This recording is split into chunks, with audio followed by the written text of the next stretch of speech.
Maine Public Television's production of Our Stories is made possible through a television demonstration grant from Rural Development, part of the USDA.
November the 16th, Sunday.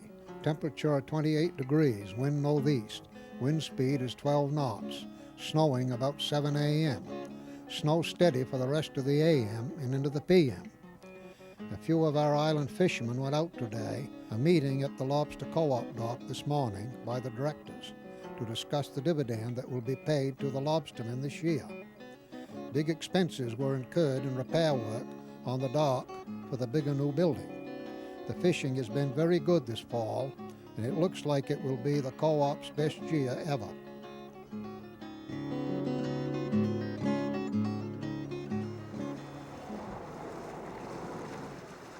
Going fishing is a lifestyle. It's not a job or an occupation. I guess I don't look at it as a bottom line profit, driven for profit. I work the way I work because it's the way I like to work.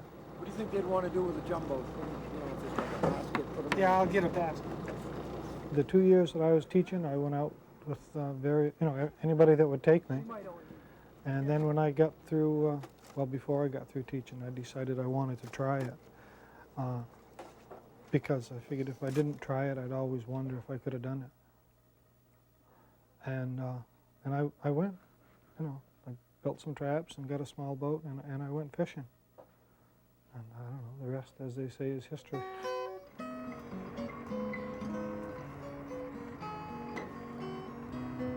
The fishermen catch lobsters. We bring them in and sell them to the co-op. We have a manager. We pay him to make sure we have bait and to market our lobsters, to our advantage.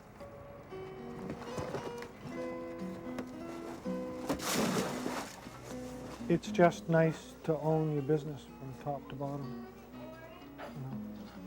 We catch them and we sell them and we share in the profits. It's a nice communist idea.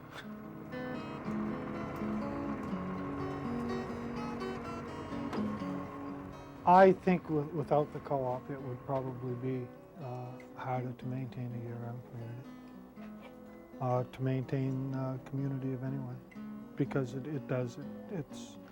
if you're not a fisherman, you're a carpenter and caretaker, and there's only so much of that. And over the years, people that have wanted to fish have been able to go fishing. And if they've worked at it, they've made a real good living.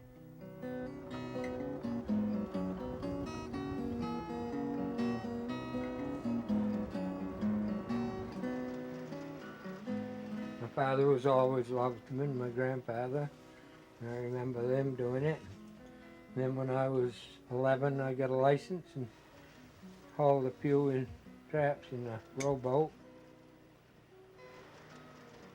After I got discharged, I came home and did a little carpenter work. And then I got a job done man fishing for a while, and then I bought my own boat. And I'm very glad I did, because I wouldn't want to have done anything else, because I really enjoy fishing.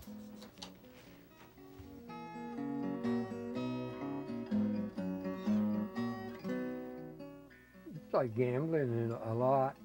Your own haul of trap, you never know what you're going to get in it. You might get nothing, or you might get enough lobsters to add up to $25 or $30 in just a couple minutes. Who knows? But at the end of the day is what counts on what you get of the week, and what you get for a check for the week is what really counts. But, well, it's a way to make a living, and you're your own boss. If you make mistakes, why, that's your own fault. And if you want to go by yourself, you can. If you can't stand yourself, that's just too bad. On both sides of my families, where they all came from was this island and the other one over there, Big Cranberry. And so I've been around a lot of parts of the world, and I never saw any place I liked better. So here I am.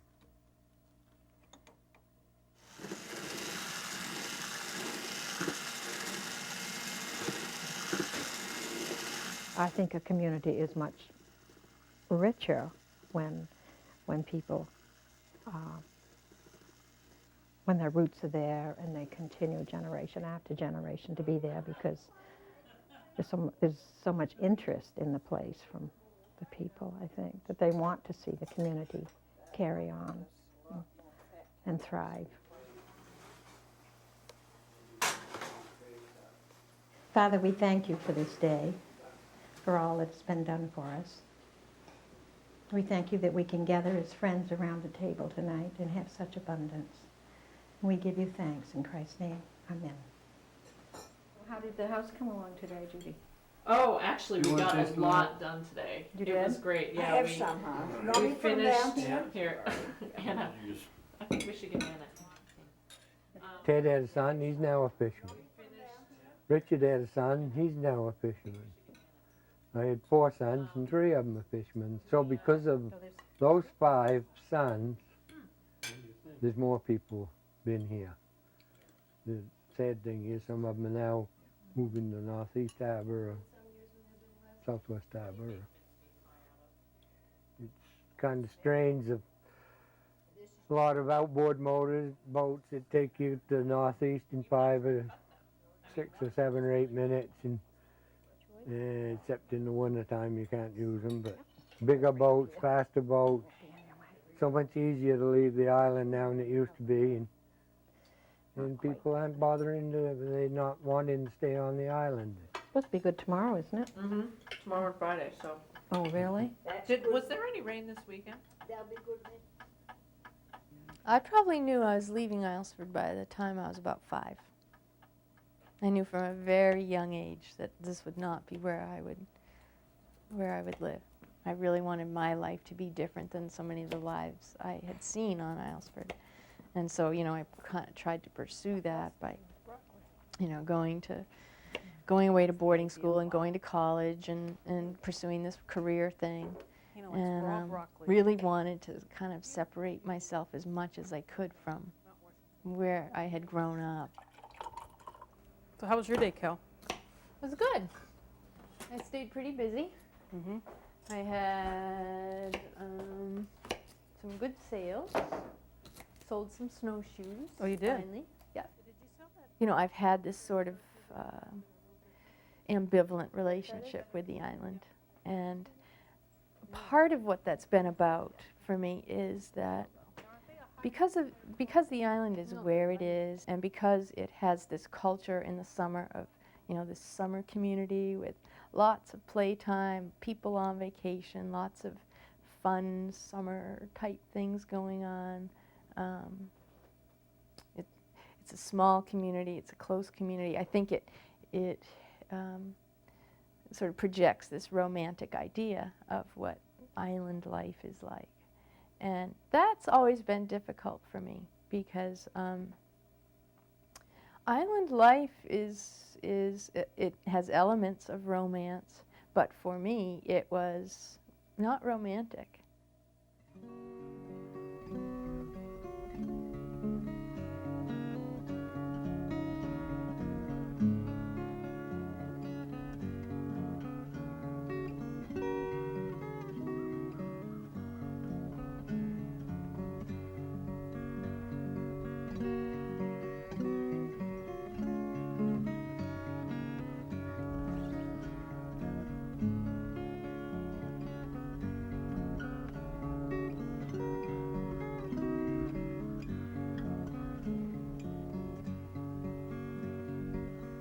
Summer sweet summer on the Cranberry Isles. Temperature 75 degrees at noon. Wind south by west 8 knots. The lobstermen are setting more traps and hauling them more often now. The fishing is picking up and more shedders are showing. $4.25 per pound for hard shells and $2.75 per for shedders. Our little village store is very busy now with islanders and touristers. The post office is located in the store, which makes it a favorite social gathering spot. Mark and Vicki Fernald have a new baby daughter, Emma, who was born this morning. It is so busy compared to what it used to be. I kind of been in shock, especially after this last summer. There were so many people. I couldn't believe how many people we had.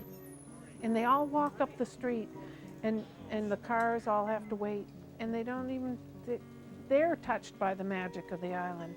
They don't even get out of the way. They're just loving it. They're just smiling and happy and walking right across the road and having a great time. People talk about, I miss the island magic.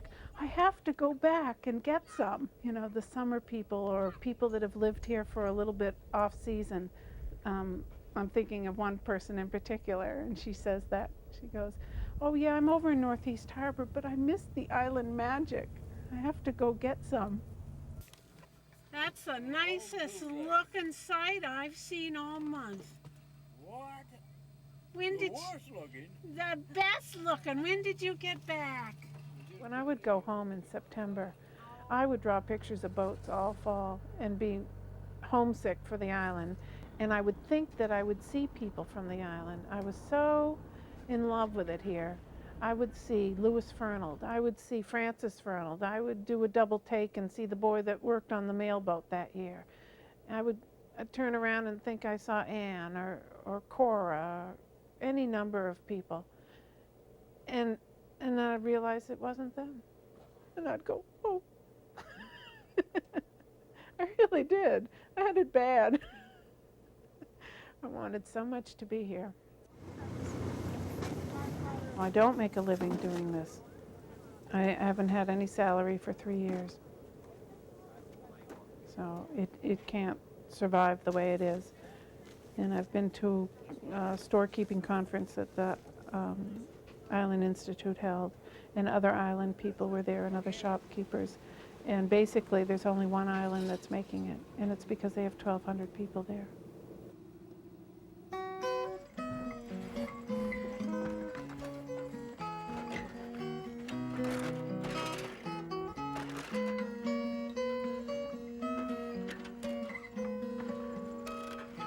It was impossible to save any money when I first started, no matter how hard you worked, if you had a family especially. Now it's entirely possible, because instead of 30 cents a pound for lobsters right now, the lowest it's been this year is $2.70 a pound. So that's, and some of the guys can catch a lot more lobsters than we used to.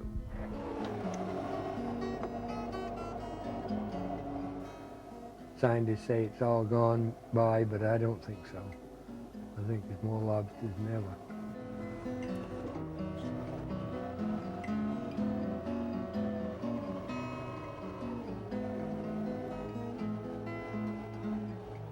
I think my father has like one of the strongest work ethics of anybody I've met.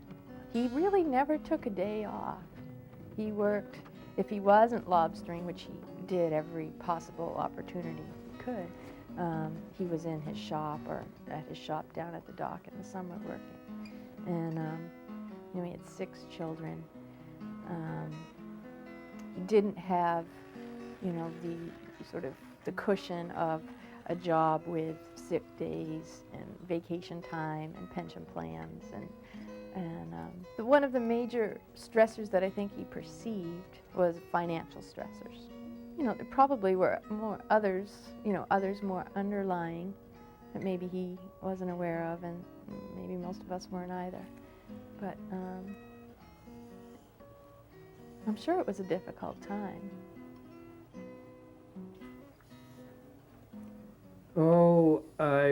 drinking for a long time. I drank a fifth of whiskey every single night and maybe a couple quarts of beer along with it.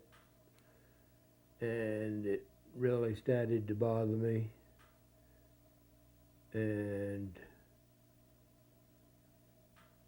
I thought I might try to cut back on it. And so I cut it in half, and then I'd have terrible nightmares. And so the next night I'd drink my fifth again, and then I'd sleep like a log. But it was, when you consume alcohol, a lot of it ends up consuming the vitamin B12 in your system, which takes care of your nervous system. So I'd had an anxiety attack at the table with all of us eating at dinner one noon. And I thought I was going to die right here, and I drove her out in the shop, picked my plate up, took it in there, went out in the shop, and I never built a wooden lobster trap so fast in my life because I was scared right to death. Right, I was going insane, my heart racing and sweating, and I felt terrible. So I knew I had a big problem. And while I was thrashing around trying to solve it, Anna told me that she'd had enough, that I could either quit drinking or else. And so I knew she meant it. I knew it was time to do something. Well, my heart fell because I knew that I'd never have a drink again. Matter of fact, she gave me my last drink that night that I quit, and the tears was running down my cheeks because I knew that was the last drink I was ever going to have, and I thought that was terrible. But it wasn't. It was the reverse. So, well, I just knew it had to happen, and she was pushing me into doing it sooner than being lugged off to hospital for some reason or other. And so it was all right. But I just knew I didn't want to drink anymore, and I knew I wasn't going to. And so that was 35 years ago. I haven't had any since.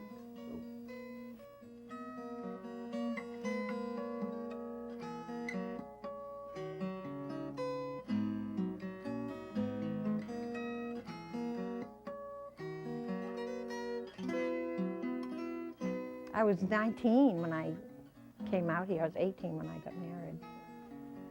When I came out here the following summer, I was 19, and I hadn't, I felt I hadn't lived. I hadn't done anything, so why do I have to come out on this rock? Because he was thunderstruck. He thought, of course we were going to live on Auschwitz. Well, we did. I came over kicking and screaming and crying. And it took a long time, really, for me to become what I felt was part of the island and finally saying I'm home. It took about 15 years, really. It was hard.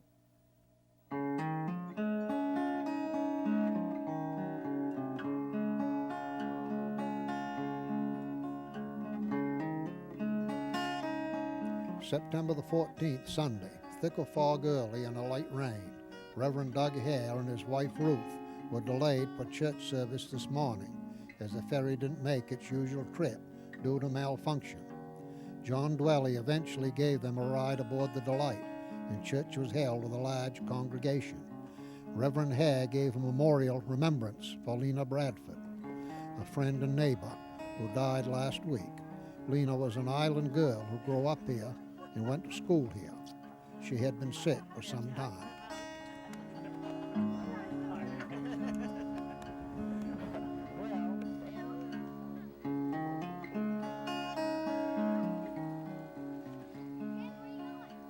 It's the most important thing in my life, my faith is. My faith in Jesus Christ. And because I know if I have him and know what he has done for me, that is the ultimate gift anybody could give.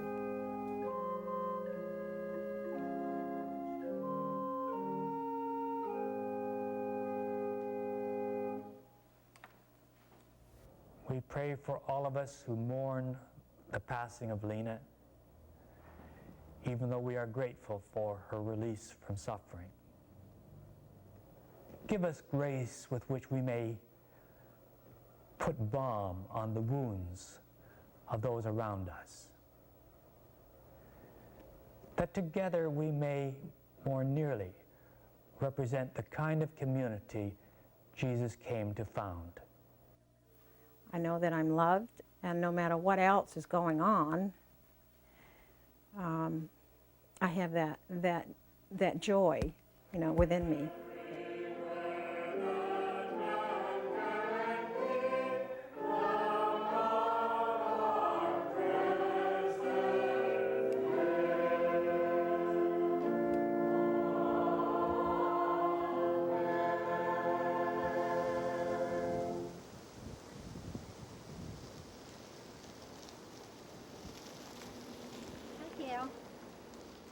I think most homes here are pretty open. That's, you know, most of the time we just go in somebody's house without even knocking, just open it up and say hi. Because it's, oftentimes we do call it just like a family. I think everybody needs somebody else anyway, no matter if you live on an island or in the midst of a city. So I think friends are vital in anybody's life. Some days, especially, you know, if you're feeling kind of down or things aren't going just right, and you want to just get out and get a different view of things. It's just go next door to your neighbor and have a cup of coffee or tea and talk about issues, even about maybe what's bothering you that day, and usually come away feeling lifted up. I was thinking, like, for instance, the families that have moved off, and I was thinking of Paul and Brenda right now, because we were talking about that earlier. How much. When my father was dying, he planned a great big party up here to say goodbye. And he had everything handled. I think he had Karen was going to help cater it. And he was all ready to go. And he was dying. And he didn't make it. He didn't make it to his goodbye party. And he said, I want my party to go on anyway. And so I think that the idea of everybody being at the neighborhood house is, you know, inside me from that, and from being at Grange Hall, and from being at the Fireman's Ball, and from being at Wits and Nitwits and Literary Evening, and all the things that are traditional that go on at the neighborhood house. Hi, Jamie. You want some punch? I grew up at a time in the 50s when Milton Lord was part of the island, and he and his wife did square dance calling, and that was wonderful. And when I thought about my party, I thought I would love to have that kind of folk dancing that we had then, the contra lines, and the community coming together when they can all be awake in the middle of the day and not tucked in bed ready to go fishing in the morning.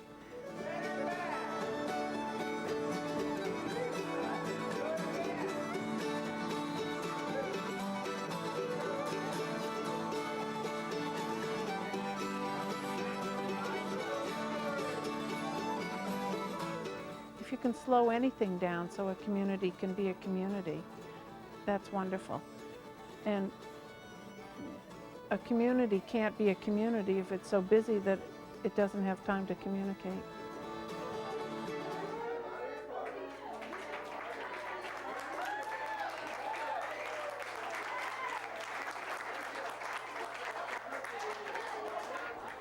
I think the community, as I have known it throughout my life, especially throughout my adult life, is changing quickly and quite dramatically. There are a lot of people who will be having to make choices soon, and some this fall, about what to do with their children when they go to high school. Some families on Islesford, on Great Cranberry, have chosen to send their kids to boarding school, and that enables them to stay on the island with the rest of their children, and they continue to go to the island schools until high school. But the majority of people do move off with their kids and stay over on the mainland while they go to high school. And, you know, the more children that are going off to school, you know, the smaller and smaller the population here is going to become. You know, 2 of my brothers and their families won't be living here, at least throughout the school year this winter. It's kind of scary because when I leave here, I like to you know, to think of the island the way I've remembered it, and just, you know, it's nice to remember, think of people back here doing what I know that they do all winter long, and when those people aren't here, can't quite imagine the island anymore.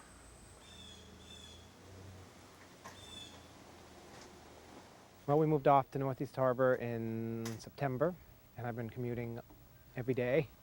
It's been a pretty big adjustment. It's been good. I think it's been good for my wife and my kids, but it's a little hard for me with the commuting. Oh. How are you guys? It's just a mile to the dock, less than a mile probably, and I take my own boat most days when the weather lets me. So I can be out here from my house to the island in about 15 minutes, and most days, then pretty soon I'll have to haul my boat up and take the mailboat, and then it'll be an hour. So that'll slow me down a lot.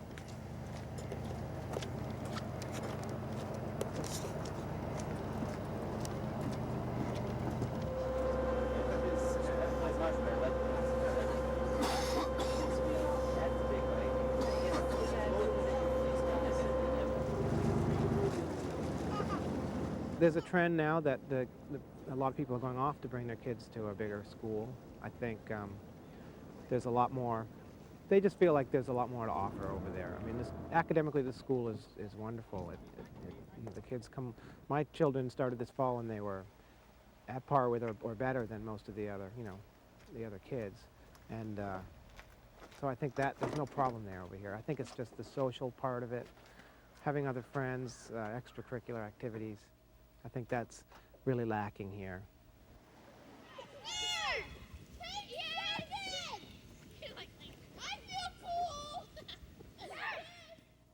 I remember times when, especially in the fall, because the fall was a really, really tough time. Labor Day was usually like this mass exodus. And, the boat would be filled with people leaving for the year, and that was a really hard time for me. I felt a lot of grief during that. Probably from the time I was like 5th grade on, I would leave the school, and I had a favorite place I would go to down on Bunker's Head, and there was a rock there that had a carved out seat almost just in the rock. It was just a perfect seat for someone small, and I would go down there and I would sit there and look out over Mount Desert, and I would really feel alone. And probably about the time I was 10, I started smoking too, so I'd bring my cigarettes down and I'd sit there and wonder, geez, what are those kids like over there, and how would I ever fit in? That was a really hard time, really, especially those 6th, 7th, 8th grade years.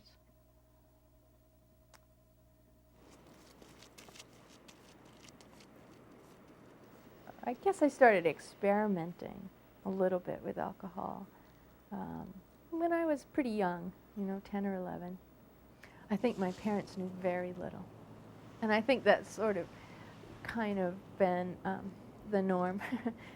I think I've always done a good job at sort of protecting them from things in my life. And it was easier because I didn't live there, and I chose not to live there since I was almost 14 years old. And I just kept things very much private from them. So when I called them from detox, I knew that they would be very surprised. And I knew it would take years, for them to really, come to know a lot about what brought me there. I was down the wood cutting woods, Hannah hollered to me, told me, come in. She had something to tell me, and then she said that Kelly was up to Bangor in the detox center, and I said, why? We couldn't believe it, neither one of us, because we didn't realize she had the problem that much.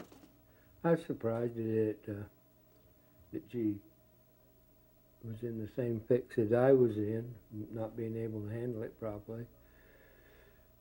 And I was awful glad that she decided to do something about it a lot younger than I did, because I was 36 or 7 or something when I started to do something about mine. But she did hers, I think, when she was 21 or 2. And I was real proud of her. So, somebody wants to straighten themselves up when they got a problem, I think it's great. If they get rid of the problem, or solve it in some way, well, they've done real good, as far as I'm concerned.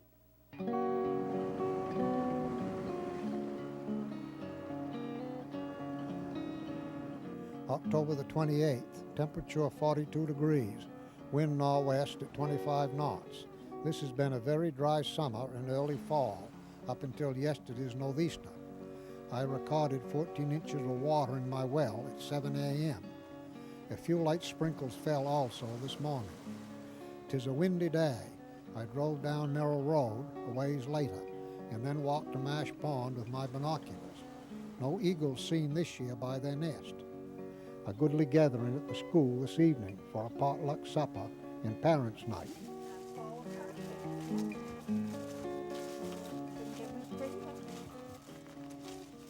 At the time, I didn't realize that it probably would have been a good idea for Kelly to have gone off island and gone to a different school her 7th and 8th grade year. I don't know how that would have worked out, but as I look back, I think it probably would have been better for her. Because she chooses now, I think it was such an issue for her that she's the only one that chooses not to live on the island at all. I mean, she does come back to visit from time to time, but her memories, I don't think, are as good and warm as the older ones that did have other friends to play with, people to be with. I think about different kinds of ways of living, you know, people that come here just for the summer and what their lives are when they're not here. And I think years ago I used to think when they left the island, I thought, oh, aren't they lucky? I wish I could go with them, you know. But now I don't. I think, oh, I'm sorry they have to leave because, I don't know, I guess I've just become, a settler, you know, just settled right here. And it's my home, it's where my heart is. It's like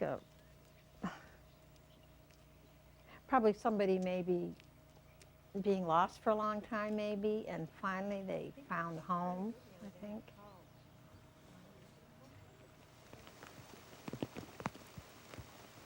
This island is a community of people who are very curious, interested, and intelligent in the ways in which they approach things in the world. They're very aware of what's possible, what another has to offer. And that's an intelligence that hasn't to do with any literal sense of education. It has to do with really the primal intelligence that makes a difference, you see. In the Bronx, where I grew up during the Depression years, it was apartment houses, you know, there are 4 or 5 story buildings. And we knew the people in the buildings. We knew our neighbors, and they sat out on the street. We talked to the neighbors. The neighbors looked after the children of the community. My mother looked after one of the elderly in our apartment house and took care of things for her. And there was that spirit of community that I found when I came here. That is, everyone was drawn upon for whatever he or she had to offer. Being a small community, that was the thing that opened up so that people could feel needed in that way. Hi, Paul. Yeah, you see. Hi.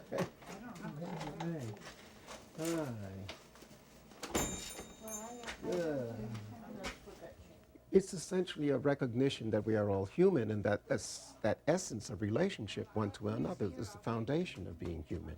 So you can call it community or whatever you like. You can form different kinds of groups, but it is that need to communicate one with the other and to draw out, in exchange what each has to offer, you see.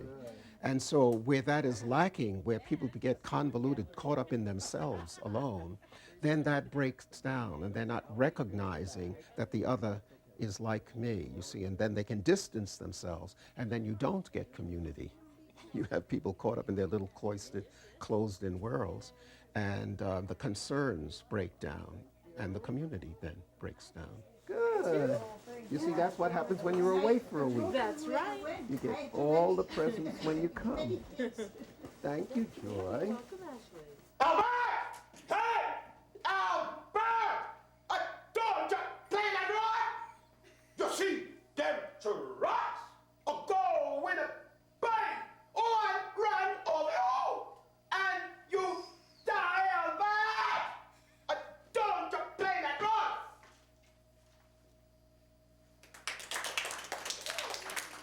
Now look, suppose I took this phone package and I... You see, that's the one thing we all share in common, and that's childhood.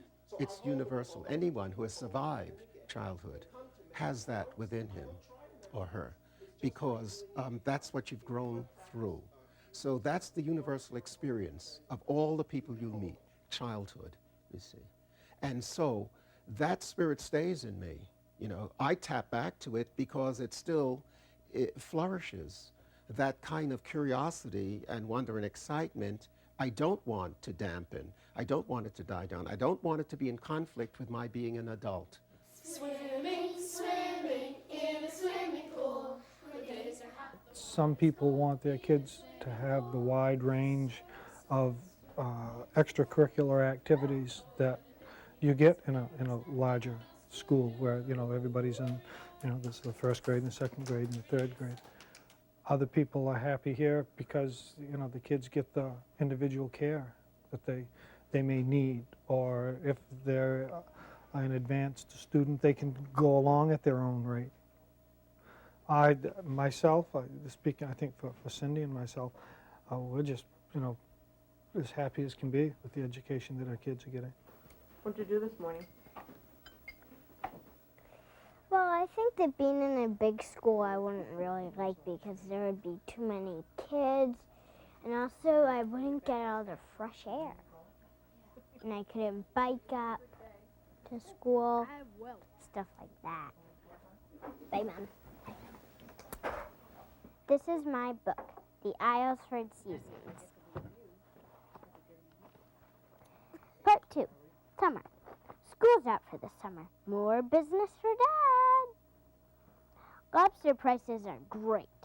There's a lot more freedom for me because I don't have to go to school. I have lots more fun in the summer because we all go swimming and picnicking on Sand Beach and hiking on the island. Part 4, Winter. When winter comes, we start a fire in the mornings so that we are nice and toasty warm. When I moved on in 1973, the first winter I was here, the only people here my age all winter were Rick Alley, Julie Alley, and Jim Bright. And there were other people in and out through the winter, but people had apartments in Northeast and they were up there, or they went away for the winter. So I guess I kind of thought that's what it was like. And then we went through, I guess a lot of people who moved here after that, myself included, were kind of, rebellious. Actively looking for an alternative to putting a coat and tie on or punching 40 hours in at the factory. So a lot of people that had roots here got married and lived here. And, there was the population was larger than it is now.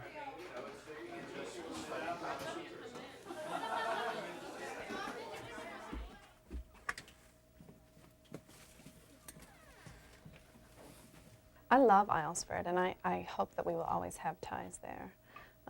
Ideally, I'd love to be able to have a place that we could go to, own a place out there. think that it has provided for us a really good foundation for our family. I think we were really active and involved in the community, and I think that that was a really good example for our children. I think that's a little bit more difficult to do when you're in a larger community, you know, when there are more people and you're busier and all of that. So for that, you know, I really enjoyed the experience out there. Did you guys play outside for recess today? No? You played inside? Such a nice day. Islesford offers a tremendous amount of comfort and safety, and I think that things become a little bigger and a little scarier from Islesford. You know, something that seems so simple. For example, getting in the car and driving somewhere, I know for a lot of people on Islesford is a big deal. And I don't want that for my kids. You know, I want them to be comfortable with doing things that a lot of people just take for granted, that I know people on Islesford don't. When something comes along that would be good for you to do, I think it feels overwhelming. You know, like playing in Little League or going to camp. There's no way I would have ever done anything like that growing up on Islesford. That I was scared. I wouldn't have done it.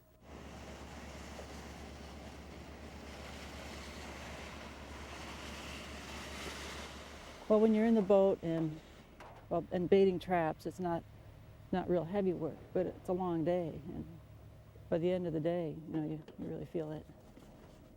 Be down here at 6:30 and be done by the time we weigh the lobsters up and get bait, be done by 4:30. And then I just go home and sit on the couch for a while. It's tiring. It's long days, and we went 5 days in a row, and you can't do anything else. You get behind on all your paperwork. You get behind on the dishes, the cooking, but you just kind of you know, get through it, and now this time of year, you catch up. So it's just like real busy. There's nothing, you can't do anything else for a while except go lobstering. But, you know, we've been used to that for a long time, and so it's just in your mind, that's what you're going to do.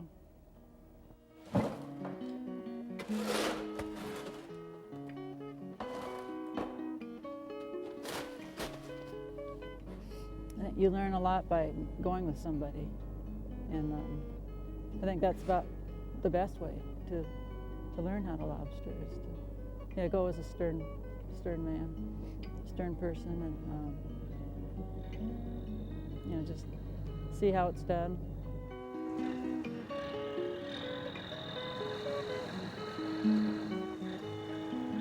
I think the hard part about fishing is you're off it, and you're away from your kids and family. So, you know, that's one reason I took some time off, because I didn't want to be out in the boat if I was needed for something.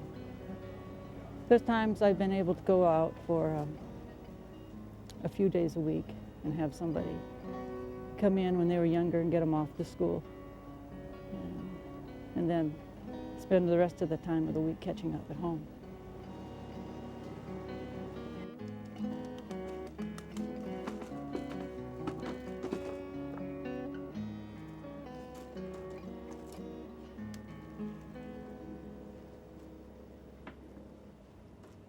I know my grandfather, my father's father used to, and my mother's father did, wet lobster.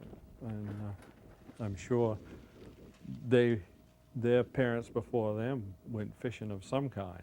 Back then it was probably ground fishing more for cod and haddock, stuff like that. But lobster didn't come on until later on, really came on in my dad's day.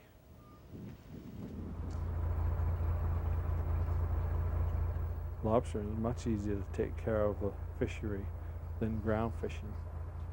When they catch the fish, they're most concentrated in the spring when they're spawning, so drag them up.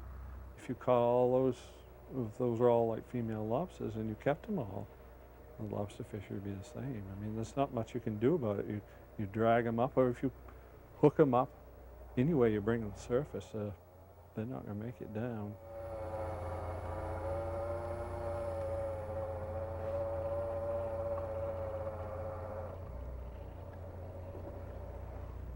Well, there's the big measure, which is 5 inches. Anything above that, that's the back measurement. Anything above that, you have to throw back. If she's got eggs, we notch that second flipper in on the right. That's a punched one. She's a breeder, has eggs. Got just a few on started, growing underneath.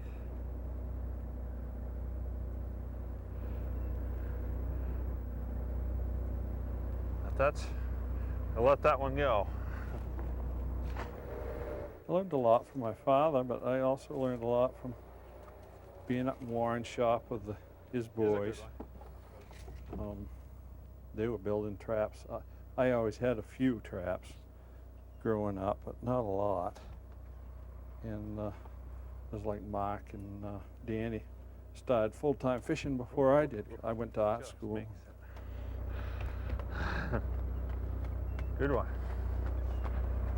Well, this one is from, it's an actual place. It's down on the eastern side of the island. There's a marsh in behind this fellow that I suppose it's me, but in behind here, and this wind is northeast and it's snowing. And this guy's come up. He's had some luck, and he's looking out over there, and he looks to the right there, and there's 5 geese coming around there. This is just wishful thinking, maybe. Before I even start with this and know what size I want or anything, I do little thumbnail sketches like the one on the board there, and come up with a design. And they may be just little drawings, simple. Takes 2 minutes to make or something, and you can get an idea from that. And this is another one from my past. I'm about 8 years old in this, maybe something like that, maybe even a little younger. But I used to, my dad and I would go tuna fishing. But first we'd haul lobster traps in the morning, and then hope during the day that it was going to stay calm so we could get out and look for some tuna fish. I like doing things with my hands. I mean, and painting is doing things with your hands, but it's not the physical things. I like working on a trap or something like that, or hauling traps, or tuna fishing, or whatever. Well, basically I just enjoy it, but I'd like to show other people maybe what I see. I guess that'd be about it.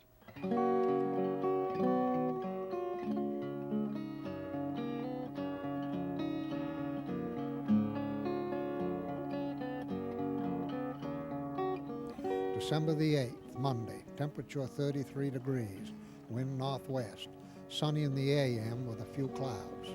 Some of the lobstermen are bringing in their traps to store on the bank for the winter. Stephanie Alley dropped by the house this morning. She plans to set some traps of her own in the spring and would like to use my old buoy colors. Of course, I said sure. It would be nice to see the red, white, and orange combination in the water again.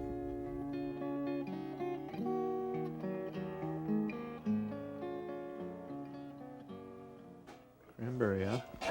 Yeah.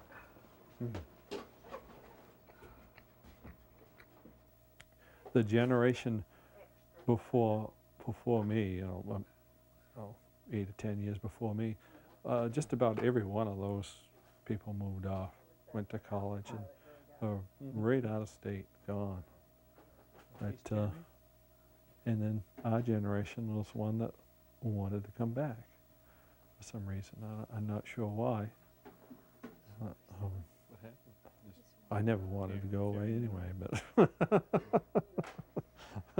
oh, I just loved it here. I had such a great childhood here, and I just really like it. I don't know what it would be like, where I would go if I had to move off.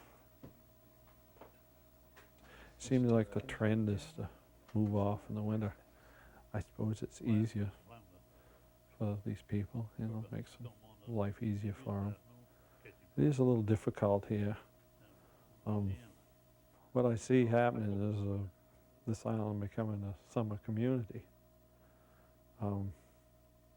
They'll still own the houses, but they'll be there just in the summertime. And some of the older houses, a couple of them fairly recently, have gone up for sale and cost fairly high price tag.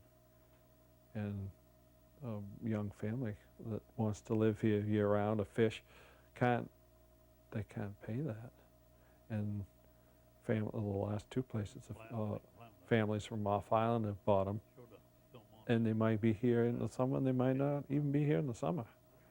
And there's that winter house just sitting there with no family and not contributing too much to the community. I mean, tax-wise, I suppose it is, but as far as people being there.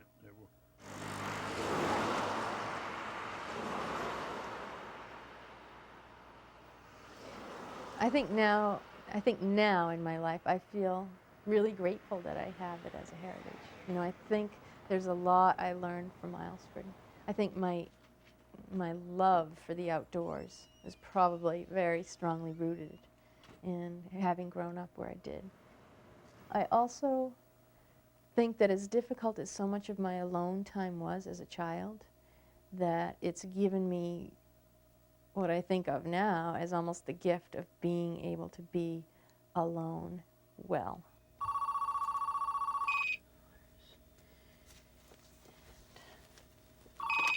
Repeat performance.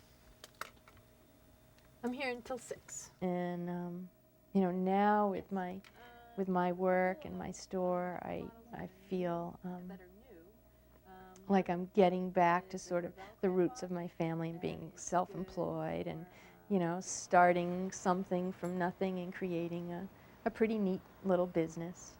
And I feel really glad to be in Maine still. I love Maine. There's no place else I really would want to live. And I'm really glad to have a way that I can sort of create a community of my own within my state. I think I learned a lot of that from my dad. He didn't verbalize a lot about his appreciation for nature and the beauty of his surroundings, but it was very clear that he felt it. He has still, I think to this day, after 50 years of lobstering, I think he still finds wonder in something that he might haul up in his trap, or the sunset, or some beautiful scene around him. I think even though they may be things he's seen over and over again, he still finds the wonder in it. And I think I've learned a lot of that from him. December the 21st, a nice day. 12 degrees at 5 a.m., but 26 degrees at noon. Wind northwest. Lobster price is now $3 per pound for average size, with $4 per for jumbos. Winter began at 3:07 p.m. and was celebrated by many of the younger folk with a winter solstice picnic at their favorite spot on Bar Beach on our island's south shore. Bud and Shirley Dwelly arrived today on the last boat. Shirley stayed home, but Bud strolled down to the picnic to greet all and have a noggin of cider, while the children made merry with sparklers.